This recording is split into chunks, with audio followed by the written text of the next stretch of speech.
दिल्ली ने भगत सिंह, राजगुरु, सुखदेव, जब उन्होंने बहरी कांग्रेस की सरकार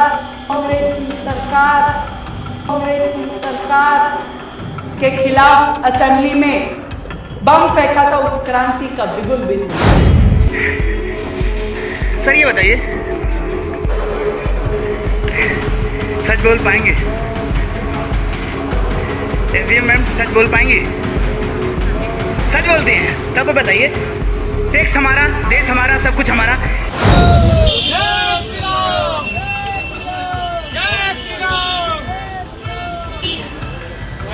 यूपी के उन्नाव में उस वक्त हड़कंप मच गया जब धार्मिक नाम वाले लोअर टी शर्ट बाजार में बिकने लगे। हालांकि कपड़ों पर धार्मिक नाम लिखे होने पर व्यापारियों ने आपत्ति जताई, जिसके बाद विवाद शुरू हो गया। पारा अचानक से चढ़ चुका था। कांग्रेस के एमएलसी का पारा चढ़ा था। निशाने पर थे बीजेपी के विधायक, और फिर जो हुआ वो आपको हैरत में डाल देगा। सीधे मुक्का पड़ा है बीजेपी के विधायक को, वहीं उसी जगह कूट दिया कांग्रेस के एक विधायक ने। कहां हुआ, कैसे हुआ, वो तो दिखाऊंगा। इसके अलावा भी आपको दिखाता हूं। दिल्ली की मुख्यमंत्री साहिबा का एक नया ज्ञान है, जिसे लेकर दावा है कि उन्होंने इस सदन में बोला। जो बोला उसे देखने के बाद यकीन मानकर चलिए, आप भी अपना माथा पीट लेंगे कि AQI को थर्मामीटर से नापने वाली मैडम का यह नया करिश्मा, नया ज्ञान था। पत्रकार तो बहुत देखे होंगे, लेकिन सारे अधिकारियों को एक साथ बिठाकर अगर कोई पत्रकार सवाल कर दे और सारे अधिकारी शांति की चादर ओढ़कर बैठ जाए, वो कौन पत्रकार है वो दिखाता हूं आपको।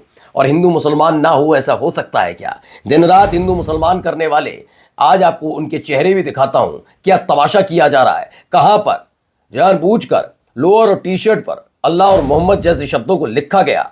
जब भावनाएं आहत हुई तो मुसलमानों ने बड़े साधारण तरीके से इस पर आपत्ति जताई है। कोई और होता तो क्या करता, समझ लीजिएगा। दिखाऊंगा ये भी कि इस देश के अंदर अंकिता भंडारी वाला मामला, गुजरात में, मध्य प्रदेश में दूषित पानी पीने से बच्चे बीमार हो रहे हैं, लोग बीमार हो रहे हैं, लोगों की जानें जा रही हैं, लेकिन फर्क नहीं पड़ता उन लोगों को जो बांग्लादेशियों के खिलाफ ज्ञान की पाठशाला खोलकर बैठे हुए हैं। उन्हें बांग्लादेशी खिलाड़ी से ज्यादा दिक्कत थी।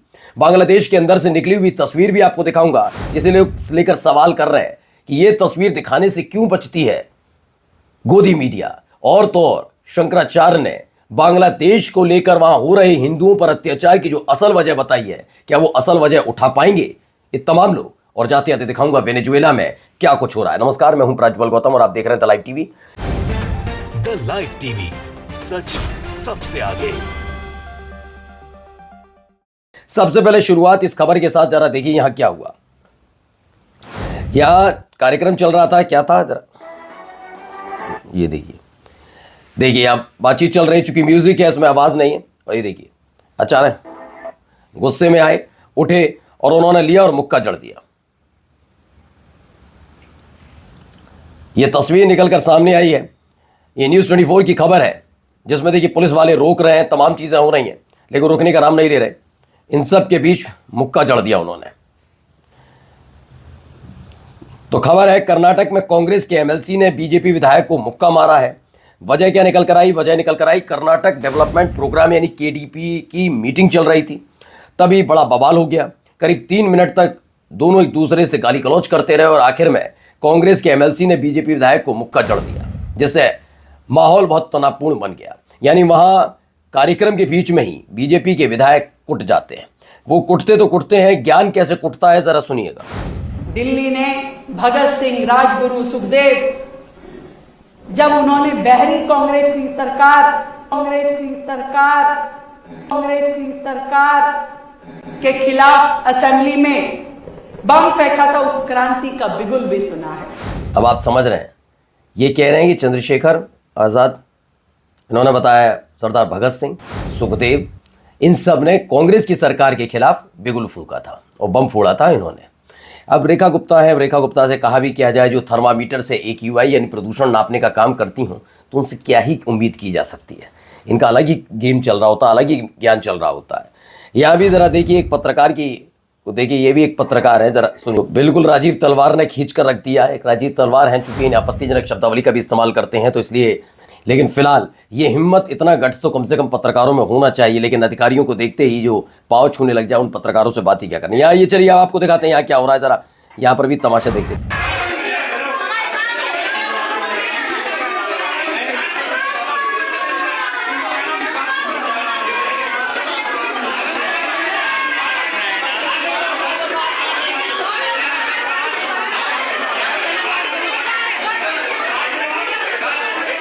तो मध्य प्रदेश के श्योर से खबर आई, श्योपुर से वीएचपी और बजरंग दल के जो कार्यकर्ता हैं वो एक घर के अंदर घुस जाते हैं, दावा करते हैं क्रिश्चियन प्रेयर हो रही है, इलीगल तरीके से यानी धर्म परिवर्तन कराया जा रहा है और काफ़ी कुछ चीज़ें की जाती हैं। पुलिस को सूचित किए बिना ये तमाशा लगातार जारी रहता है। यही तमाशा मैं कह रहा हूं ना, ये अब खबर नहीं रही, ये दिहाड़ी मजदूरों का तरीका रह गया है, कैसे कहाँ क्या करना है। अब आइए, 3 चेहरे बड़े ज्ञान दे रहे थे, ये हिंदू राष्ट्र बनाएगा मेरा भाई। ये बीच वाले देवकीनंदन ठाकुर ये बताते हैं कि बांग्लादेश का खिलाड़ी अगर खेल रहा है तो शाहरुख खान कैसे क्या उसके लिए जिम्मेदार है। ये वाले तो अलग ही हैं, इनका तो ये कहना है कि नरेंद्र मोदी साहब को इन्होंने स्ट्रेटेजी सिखाई है।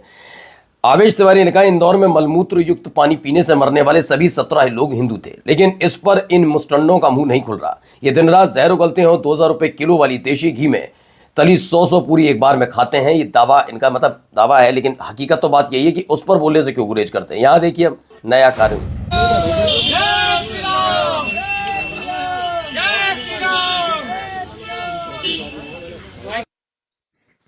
हिंदू महासभा के कार्यकर्ताओं ने हुआ क्या है, बीसीसीआई शाहरुख खान की आईपीएल टीम की में बांग्लादेशी खिलाड़ी मुस्तफिजुर रहमान को हटाने के लिए इन्होंने जय शाह जो अमित शाह जी के बेटे हैं उनका धन्यवाद किया और उन्हें अध्यक्ष बता दिया बीसीसीआई का, जबकि इनको पता ही नहीं है। मिथुन साहब इस समय बीसीसीआई के अध्यक्ष हैं, आईसीसी के हैं जय शाह। फैसला किसी का हो लेकिन करना यही है, ठीक है ना। अब आप अंदाजा लगाइए इनकी मानसिक संतुलन कैसे। एक बार में ट्रंप के लिए भी यही करते थे, इनका काम यही है, इनको दिया गया है ठेका कि आप यज्ञ करेंगे, सनातन का मजाक बनाकर रख दो। अब किसी की भावनाएं आहत नहीं होनी चाहिए ना, फिर कह दिया जाए तो बुरा लगता है। यहां पर देखिए यूपी के उन्नाव में उस वक्त हड़कंप मच गया जब धार्मिक नाम वाले लोअर टी शर्ट बाजार में बिकने लगे। हालांकि कपड़ों पर धार्मिक नाम लिखे होने पर व्यापारियों ने आपत्ति जताई, जिसके बाद विवाद शुरू हो गया। टी शर्ट पर अल्लाह और मोहम्मद जैसे धार्मिक नाम लिखे होने को लेकर व्यापारियों में नाराजगी फैल गई। व्यापारियों ने तो उन्नाव में एक बाजार में बिकने वाले कपड़ों पर अल्लाह और मोहम्मद जैसे इस्लामिक शब्द छपे होने को लेकर विवाद हुआ। इलाके के मुस्लिम व्यापारियों ने इसकी जानकारी लोकल मीडिया को दी। मुस्लिम व्यापारियों ने इसे बनाने वाली कंपनी के खिलाफ कार्रवाई की मांग की। और जो मांग किया आपने उन्नाव से अब तक ऐसी कोई तमाशी खबर नहीं सुनी होगी, तोड़ फोड़ बवाल उपद्रव जैसी। क्यों? अगर कोई और होता तो अब तक क्या तमाशे किए जा रहे होते, आप अंदाजा लगा सकते हैं, ठीक है ना। अब आइए एक और खबर दिखाता हूं। यहां क्या है, वही शाहरुख खान को आईपीएल की जरूरत नहीं, आईपीएल को शाहरुख खान की जरूरत है, ये क्रांति कुमार कहते हैं। 2007 में ललित मोदी और राजीव शुक्ला के अनुरोध पर शाहरुख खान ने आईपीएल में केकेआर में फ्रेंचाइजी खरीदी। आईपीएल के जनक ललित मोदी और बीसीसीआई को उस समय आईपीएल के प्रचार और इन्वेस्टमेंट के लिए शाहरुख खान जैसे बड़े स्टार्स की जरूरत थी, ऐसा दावा है। अब उन्हें बदनाम किया जा रहा बांग्लादेश के खिलाड़ी के खरीदने पर, जबकि बीसीसीआई ने लिस्ट किया उनको तब भी। अब आइए और भी देखते हैं, खबर दिखाता हूं। इस आदमी को पहचानते नहीं पहचानते मैं बता दूं, बांग्लादेश ने हिंदू खिलाड़ी को बनाया T20 वर्ल्ड कप का कप्तान। ये लिट्टन दास है, ये बांग्लादेश में T20 बांग्लादेशी जो टीम है उसके T20 के कप्तान बनाए गए। और हमारे यहाँ उनके यहाँ खिलाड़ी को अगर बना दिया खिला दिया जाए तो बड़ा दिक्कत पैदा होती है। देख लो, हिंदू को बनाया है उन्होंने, लेकिन इस पर चर्चा ना की जाएगी ना बताया जाएगा। मुंबई इंडियंस में एक बांग्लादेश का खिलाड़ी खेल रहा है, उस पर ना कोई चर्चा की जाएगी ना उस पर कुछ बताया जाएगा, उस पर किसी की भावनाएं आहत नहीं होती। फिर गद्दार गद्दार शब्द सब सही हो जाते हैं, फिर हो जाता है राष्ट्रवादी राष्ट्रवादी, है ना। यहां देखिए दोगलापन यही सारा चल रहा होता है। अगर नहीं सुननी चलिए किसी की मसूरी सनातनी हुई तो सुन लीजिए। न्यूज़ 24 की खबर है, हसीना को शरण देने से हिंदुओं पर हमले हो रहे हैं, अभी मुक्तेश्वरानंद ने कहा। ये एक वाजिब वजह हो सकती है, कोई गलत बात नहीं, क्योंकि सबसे ज्यादा नाराजगी बांग्लादेश में शेख हसीना को लेकर ही है और शेख हसीना को शरण भारत ने दे रखी है। मैं ये नहीं कह रहा कि उससे जायज ठहर जाता है कि हिंदुओं पर हमला, किसी पर भी कोई भी धर्म का हमला कैसे कर देंगे, लेकिन फिलहाल इस जड़ को किसी ने समझने की कोशिश की, लेकिन इस पर बात नहीं करेंगे। हम बात करेंगे गद्दार शाहरुख खान है। शंकराचार्य अभी मुक्तेश्वरानंद ने कहा कि भारत में शेख हसीना को शरण देने से बांग्लादेश में हिंदुओं पर हमले बढ़े हैं। उन्होंने कहा शेख हसीना की वजह से बांग्लादेश में पाकिस्तान जैसा स्वभाव जाग रहा है, भारत के प्रति नफरत बढ़ रही है। इस पर क्या गौर किया गया? नहीं, इस पर बात नहीं करनी है ना। आइए बांग्लादेश की एक और तस्वीर दिखा देता हूं, एक और वीडियो देख लीजिए वहां क्या हो रहा है। ये भी हिंदू हो गए, सब हिंदू हो गए।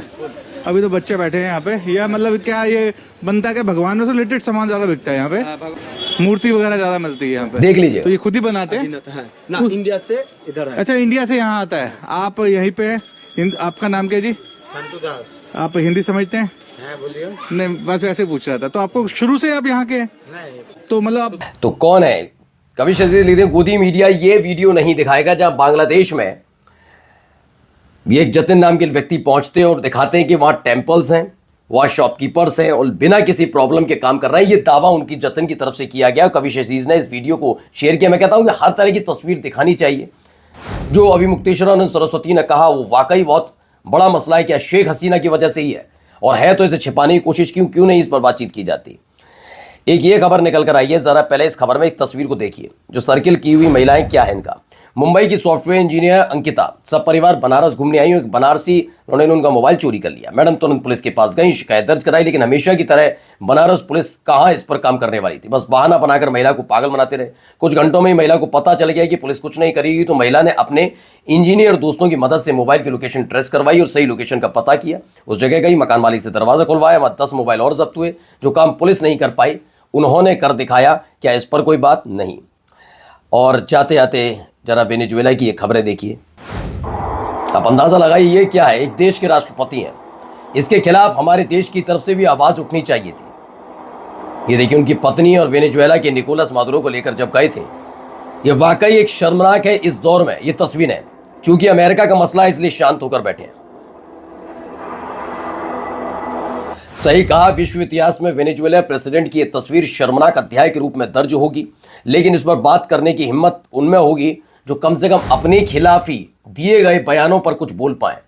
जब वो अपने ही दिए गए बयान पर नहीं बोल पाते तो वेनेजुएला के राष्ट्रपति के बारे में क्या बोलेंगे। लेकिन वेनेजुएला में क्या चल रहा है जरा अंदाजा लगाइए। अमेरिका की उसी हरकत का विरोध भी हो रहा है अभी भी।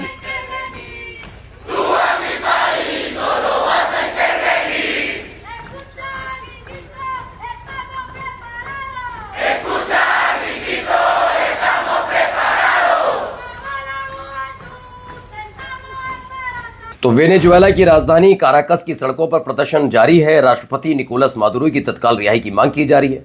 प्रदर्शनकारियों का आरोप है कि मादुरो को शनिवार तड़के यूनाइटेड स्टेट की सेनाओं ने अपहरण किया। अब हालात लगातार तनावपूर्ण बने हुए हैं अभी भी निकोलस मादुरो की गिरफ्तारी को लेकर। और जाते जाते एक खबर और।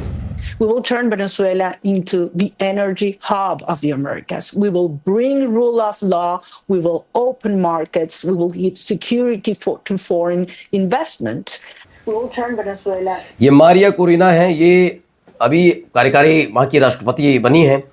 अब सोचिए ये सब लोग हैं वहाँ पर काम करते हैं। प्रोफेसर एलावती का जब विपक्ष के ही ऐसा दुश्मन हो तो क्या ही ज़रूरत। ये वेनेजुएला की विपक्षी नेता कोरिना माचोडो हैं, कह रही हैं वेनेजुएला को अमेरिका का एनर्जी हब बनाएंगे, मतलब सौंप देंगे, गिरवी रख देंगे वेनेजुएला को। हम वेनेजुएला को लैटिन अमेरिका में यूनाइटेड स्टेट्स का मुख्य सहयोगी बनाएंगे।